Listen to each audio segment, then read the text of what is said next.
Bismillahirrahmanirrahim. Assalamualaikum warahmatullahi wabarakatuh. Salam sejiwa. Saya Dr. Hazli Zakaria, pakar psikiatri anda di Jiwa. Alhamdulillah, kita kembali semula di episod yang ke-8. Pada episod yang lepas, kita dapat belajar sesuatu bersama Ultimate, di mana disleksia adalah masalah yang tidak kelihatan. Disleksia itu kesukaran membaca, kecerdasan berfikir tidak tergugat. Malahan, mungkin di tahap yang tinggi dan gifted. Pada episod kali ini pula, kita akan membincangkan tentang keadaan bagaimana seseorang yang mengalami ketakutan yang melampau dan berterusan kerana percaya mereka mempunyai penyakit yang serius atau mengancam nyawa walau sedikit atau tiada gejala yang kelihatan. InsyaAllah dalam masa 30 minit ini, kita akan dapat pelajari tentang hipokondriasis. Penyakit hipokondriasis atau juga dikenali sebagai illness anxiety disorder. Mari saya kenalkan klien ke-8 di musim kedua Jiwa.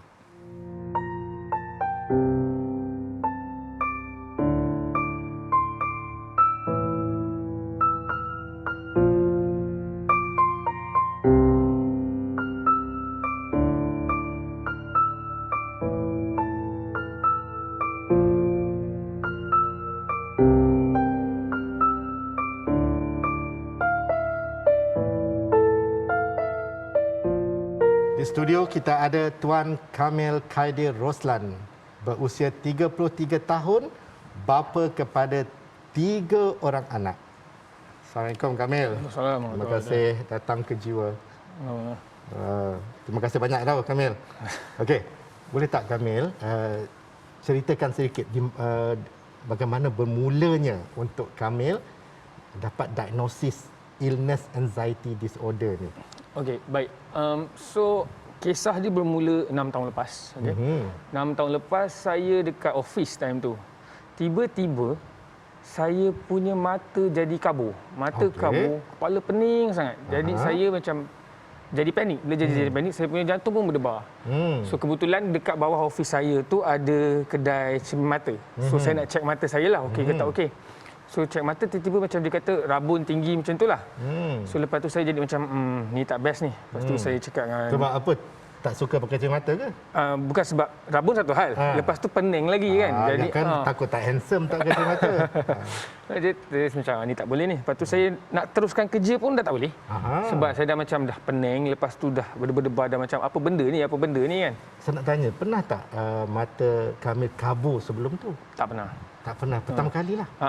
So memang tiba-tiba memang nampak semua blur. Saya tengok skrin komputer pun blur. Jadi saya macam, okey ni tak boleh jadi ni. Lepas tu saya email bos saya. Cakap saya nak balik sebab saya rasa tak sedap badan. Tak sedap badan. Jadi masa saya nak drive balik tu pun saya jadi macam, ni apa benda ni? Terfikir. Lepas tu, besoknya saya terus pergi jumpa neuro. Untuk cek. Terus pergi jumpa pakar neurologi? Terus. Cepat betul Kamil. Dia tak ada macam, mungkin pening kepala, demam, tak ada. Sebab saya rasa macam benda ni lain sangat. Benda ni macam saya tak pernah kena. Okey. So lepas tu memang first kali yang cross saya punya mind, aku ni ada kanser otak ke? Terus jumpa pakar neurologi. Pakar otak lah kan? Sebab saya macam, saya ni ada kanser otak ke? Sebab dah lah pening. Lepas tu macam kabur pula. Lepas tu saya pergi jumpa, buat... Masa tu dia buat MRI. MRI untuk saya. Tu first time saya buat MRI. Sebelum kejadian ni saya memang takut doktor punya orang. Okey. Saya memang jenis tak apa, kita nanti sembuh. Tapi takut doktor tapi prihatin tak dengan kesihatan diri ataupun macam biasa je lah. Macam biasa, macam orang lain lah. Macam orang lain lah. Tapi itulah bermulanya keberanian saya jumpa doktor. Saya pergi jumpa doktor tu cakap, semua okey, tak ada apa-apa masalah. Saya siap pakai yang, dah lepas buat MRI tu saya tak tahulah brainwave ke apa benda yang letak kat kepala. EEG. Buat kat kepala tu. Okey juga? Okey, tak ada apa masalah. Lepas tu pada masa ketika itu juga, saya punya kaki ni dia rasa macam, tak rasa sangat. Saya cakap dengan doktor, saya punya kaki ni, dia macam tak tahu nak sebut. Tak tahu nak sebut. Saya cakap dengan doktor, ini saya rasa macam kaki saya tak rasa. Lepas tu dia check semua benda okey. Lepas tu dia pertama sekali cakap dengan saya, saya rasa semua benda okey, tapi apa kata awak pergi jumpa psikiatris? Dia cakap macam tu. Tapi pada masa tu saya stigma lah. Saya macam kenapa pula saya nak jumpa psikiatris? Saya sakit fizikal. Doktor mana yang kami pergi jumpa selepas tu? Lepas tu saya balik, saya sakit perut. Saya sakit perut. Reflux, macam nak muntah, sakit perut. Lepas tu saya jumpa Pakar lain lah kan? pakar lain. Orang lain pergi jumpa doktor GP dulu. Dia benda ni pula, dia macam ni. Dia GP tak pandang. Dia macam GP tu saya tak percaya. Saya nak terus pergi specialist. Kalau sakit perut ni akan jumpa gastro lah. Betul. Gastro kan? Saya pergi jumpa gastro, saya explain dekat dia benda-benda semua. Lepas tu saya buat kolonoskopi, endoskopi dengan CT scan. Satu package semua. Satu package semua. Sebab dia kata nak bagi awak puas hati, kita buat semua. Dan saya pasti dia punya keputusannya semuanya okey. Okey, betul. Okay. Tapi kami rasa macam mana boleh okey? Aku sebab rasa saya rasa sakit tu memang saya rasa sebab masanya saya jumpa neuro tu, lepas dah jumpa doktor tu kata tak ada apa-apa, saya terus rasa okey, terus tak ada pening kepala. Tapi perut tu masih ada. Jadi saya macam tak mungkin ni. Saya rasa macam mungkin doktor salah kan. So saya buat benda yang sama, prosedur yang sama dekat hospital yang berbeza. Yang berapa kali buat tu? Yang ni kali kedua lah, kali kedua saya buat ni. Lepas tu dia macam masih juga sama, tak ada apa-apa masalah. Tapi kami tak boleh faham lah. Kalaulah tak ada apa-apa, kenapa sakit? Macam sakit betul. tu. Memang betul saya rasa sakit. Selepas tu dah macam doktor kata tak ada apa-apa, saya rasa okey. Tapi saya batuk-batuk tak baik-baik. Pula dah. Pergi jumpa doktor mana pula tu? Saya pergi jumpa pakar paru-paru pula. Okey. Pakar paru-paru masih buat benda yang sama. Saya buat CT thorax. Doktor tu cakap, ni tak ada apa-apa. Ni lepas tu sebab kebetulan macam kan saya tengah sakit perut tu, dia reflux kan. Bila kita inject dia reflux, so sebenarnya reflux itulah yang membuatkan saya batuk tak baik-baik. Okey. Kamil, daripada seorang yang takut nak jumpa doktor, jumpa hampir semua doktor kat hospital tu. Saya boleh katakan dekat hospital tu semua spesialis saya dah ketuk kecuali tulang. Kecuali psikiatris juga. Janganlah lupa benda tu. Tulang dan psikiatris, betul. Selain daripada jumpa doktor, kita panggil doktor shopping ni kan, dari segi pembacaan macam mana? Pembacaan untuk nak tahu kemungkinan. Sebelum tu saya Google lah. Itu yang jadi lagi teruk. Dia jadi kita masuk dalam rabbit hole tu. Bila kita Google lagi teruk. Dia jenis macam memang kita takut. Lagi banyak kita baca, lagi buat kita rasa betul. Kemungkinan kita ada benda tu. Betul. Dan kemungkinan doktor mungkin tersalah ataupun tak dapat betul. Nak teliti, cukup teliti untuk nak dapat benda tu. Betul. Saya nak tanya, bila pandemik ni, bila COVID ni, adakah ada satu benda yang mencabar untuk Kamil? Dia memang itulah sebab saya dah tahu saya ada masalah macam ni. Saya punya benda adalah kalau saya tak ada apa-apa simptom, saya takkan test. Supaya saya tak jadi teruk ke dalam. Jadi elakkan keluar lah. Betul, saya elakkan kalau boleh elakkan lah. Pernah tak jadi macam kontak positif ke apa ke? Lepas tu dalam masa 3 minggu lepas sebenarnya saya positif. Tapi saya positif tu saya tak bersimptom. Yang positif sebenarnya isteri saya. Tapi saya terpaksa check lah close contact. Dan alhamdulillah lah Allah tu bagi saya tak bersimptom. Nasib baik tak ada simptom. Sebab kalau tidak saya duduk kat depan untuk Sungai Buloh. Tapi kalau tak ada simptom tu, saya pasti Kamil akan buat sesuatu untuk nak monitor. Betul, saya pakai oximeter tu kalau boleh tak nak cabut sampai kan wife saya terpaksa sorok. Okey, nak tanya ada beli oksigen tank tak? Oksigen tak ada beli. Okey. Kami selain daripada ini kami ada pergi jumpa tak macam jumpa ustaz, jumpa rawatan alternatif juga ke? Untuk first setahun tu lah masa saya pergi tu, setiap sebulan memang saya akan admit hospital untuk jumpa segala spesialis. Lepas tu biasalah bila kita orang kita ni bila benda ni dah tak ada gangguan lah buatan orang lah. So saya jumpa ustaz pun jumpa. Kan? So dalam masa 2 tahun tu memang weekend saya habis. Untuk jumpa orang, untuk jumpa ustaz, jumpa macam-macam. Okey. Kita akan bercerita tentang kesan kepada Kamil apabila mengalami gejala-gejala ini pada segmen kedua.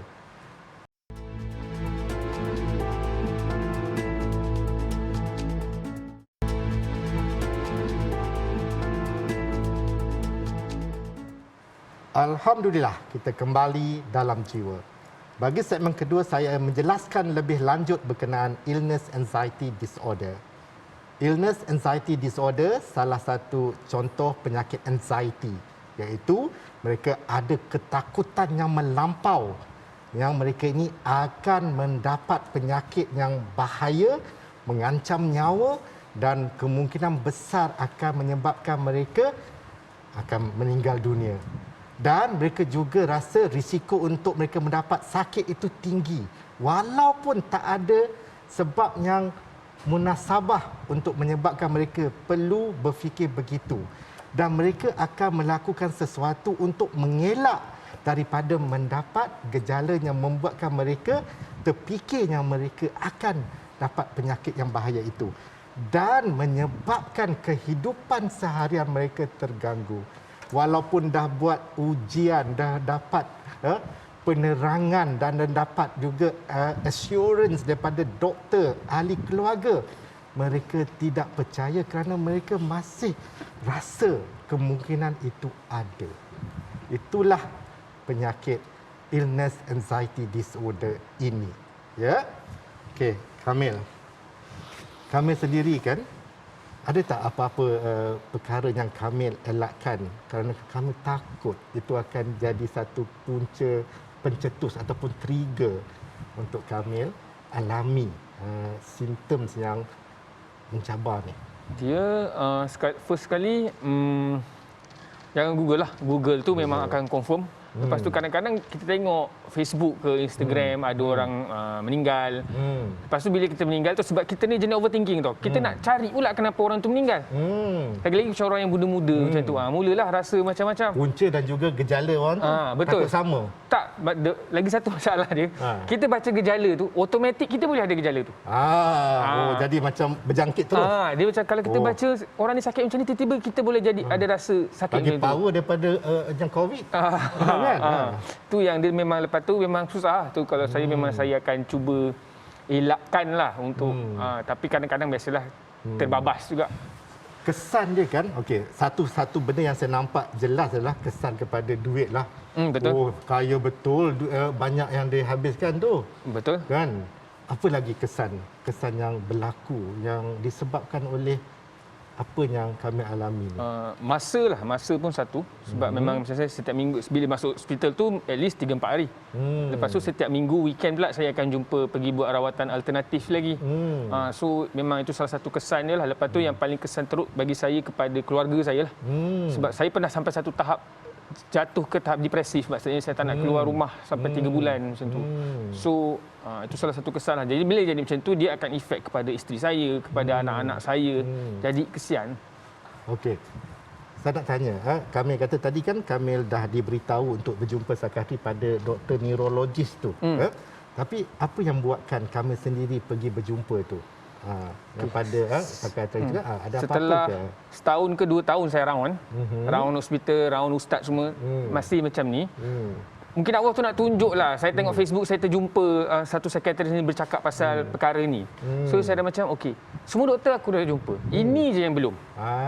So saya jumpa datang macam hidayah juga kan? Datang idea tu. So bila datang idea tu, itu yang bila saya dah jumpa rupanya benda ni biasa. So bila saya dah tahu, tu yang saya jadi mengkajilah pasal benda ni. Sebab tu overthinking, jadi saya beli banyak buku pasal anxiety, pasal illness anxiety, pasal neuroscience benda untuk saya tahu macam mana untuk saya orang kata manage.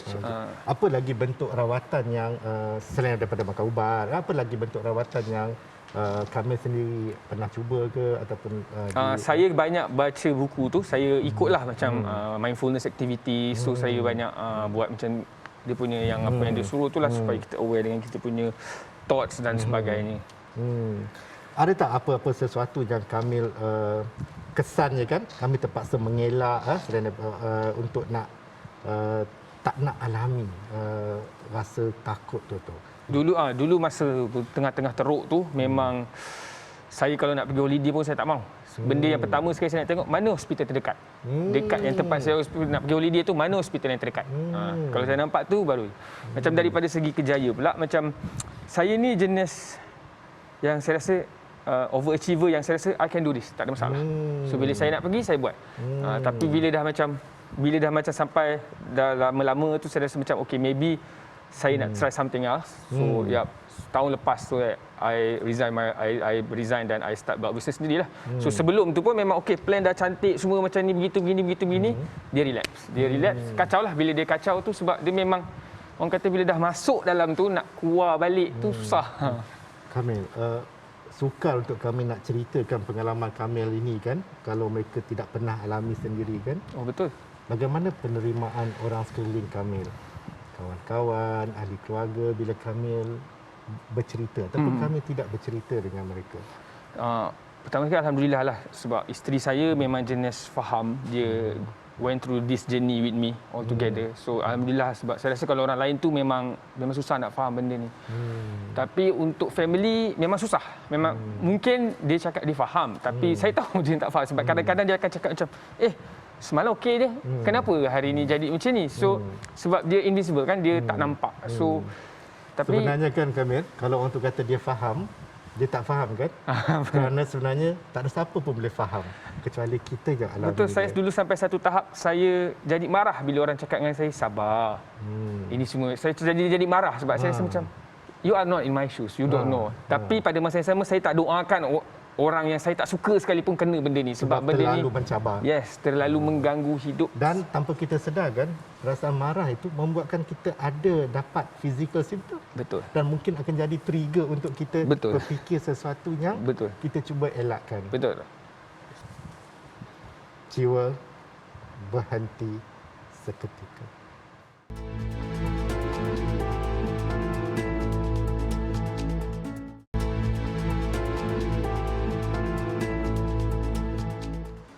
Kembali ke jiwa. Saya ingin ingatkan ya, prihatin tentang kesihatan diri adalah satu benda penting. Kita kena jaga diri kita untuk maintain kesihatan fizikal, kesihatan mental, kesihatan secara keseluruhan. Tetapi jangan berlebihan. Berpada-pada, jangan terlebih daripada sepatutnya. Kamil, sepanjang perjalanan untuk penyembuhan ini, apakah cabaran besar yang Kamil alami? Bagi saya, pengajaran itu lebih banyak daripada cabarannya lah. Alhamdulillah. Alhamdulillah maknanya macam contoh sebelum ni, saya jenis tak jaga kesihatan, tidur tak jaga dan sebagainya. So bila benda ni berlaku, saya jadi health conscious ya. Jadi saya jaga benda tu. Hubungan saya dengan Tuhan pun lain lah kalau compare dengan dulu. Lepas tu macam saya tiba-tiba jadi terror pula pasal anxiety, psikologis, neuro punya benda. So daripada situ saya kata banyak pengajaran lah daripada yang saya ambil daripada cabaran-cabaran tu memang besarlah kan. Tapi ya macam itulah. Dan salah satu pengajaran kan kita tengok bila kami tengok anak Kamil, sebab bila kita fikir yang kita dah takut sakit bahaya dan takut tak panjang nyawa, selalunya bila tengok dia orang tu Kamil rasa macam mana? Itulah yang saya rasa itulah bila orang kata conscious mind tu wujud, dia boleh fikir tapi bila tak ada tu dia tak fikir kan. Kadang-kadang yang saya fikir kelakar macam saya risau saya mati, saya sakit ni sebab anak-anak, tapi pada ketika itu saya bukan ada di situ pun sebab saya duk sibuk fikir layan fikiran. Tapi kita sedar juga disebabkan oleh sakit ini Kamil ada peluang untuk lebih rapat dengan anak-anak. Betul. Maknanya kita lagi menghargai orang kata the current moment instead of setiap tu kita hargai. Dan Kamil, apa nasihat pesanan terakhir untuk mereka di luar sana yang mungkin masih lagi diuji yang apakah pesanan untuk mereka? Kalau benda ni dulu, kalau orang cakap kat saya pun saya akan susah nak cakap. Saya nak cakap apa-apa pun benda ni bermula dengan diri kita sendiri.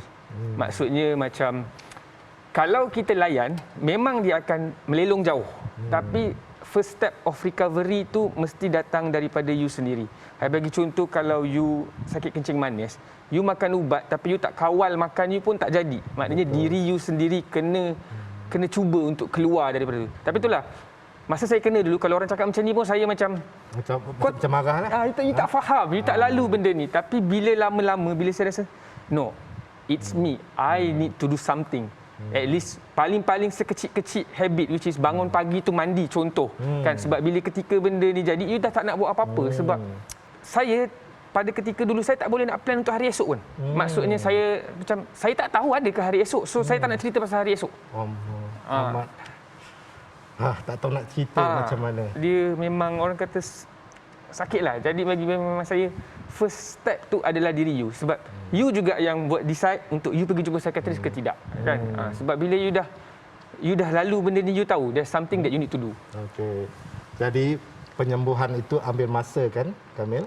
Sokongan itu perlu kita sokongan dan bantuan perlu kita teruskan. Betul. Kerana bila masanya tiba, barulah kita sedar untuk mendapatkan bantuan dan ini. Betul. Kamil bukannya calon-calon orang bekerja, seorang yang berjaya, usaha lebih daripada segala-galanya. Jadi bila ada orang kata bersabar dan terima, amat sukar untuk kita menerima pada peringkat permulaan. Betul. Kamil, terima kasih. Terima kasih kerana datang, dan saya pasti kami akan menjadi sumber inspirasi kepada ramai orang di luar sana. Terima kasih sebab jemput saya. Harapnya perkongsian daripada Kamil membuka mata semua rakyat Malaysia bahawa penyakit ini wujud, dan penyakit ini boleh berubah-ubah tahap keparahannya jika tidak mendapat rawatan. Dapatkan pemeriksaan dan pengesahan daripada mereka yang bertauliah. Juga ingin saya tegaskan, rawatan bukan hanya ubatan, perlu juga diambil kira dari aspek psikologikal, sosial dan spiritual. Pada masa yang sama, kita jangan terlalu taksub hanya tertumpu pada satu aspek sahaja. Dan setiap orang berbeza dan perlu tahu aspek mana yang perlu dimulakan terlebih dahulu. Rumusan saya pada minggu ini, hypochondriasis atau illness anxiety disorder, bila sakit tubuh badan mula terasa, risau terlebih dapat penyakit bahaya, sampai rasa boleh mati bila-bila masa. Rasa mau check up semua perkara. Badan, kaki, tangan, jantung, kepala semua diperiksa. Mula fikir semua langkah berjaga-jaga. Semua pakar pergi berjumpa. Disaran berjumpa pakar jiwa, tidak percaya. Akhirnya menggundang bahana. Takut, risau, rasa nak mati dinodai oleh fikiran sendiri. Lemas dalam perangkap emosi, menjadi mainan bayang-bayang ketakutan sendiri. Fikiran tidak menghalalkan cara, tidak juga ada kuasa. Fikir berpada-pada, usaha sedaya upaya, selebihnya berserah pada Yang Esa. InsyaAllah kita berjumpa lagi di episod yang akan datang dengan topik yang lebih menarik, pastinya pada setiap hari Selasa jam 8.30 malam hanya di TV Al-Hijrah. Terima kasih dari saya, Dr. Hazli Zakaria, pakar jiwa anda, pakar psikiatri di jiwa, si pendengar larang. Assalamualaikum warahmatullahi wabarakatuh. Jiwa kurniaan yang Maha Esa, tak siapa yang mengerti isi hati lubuk ini.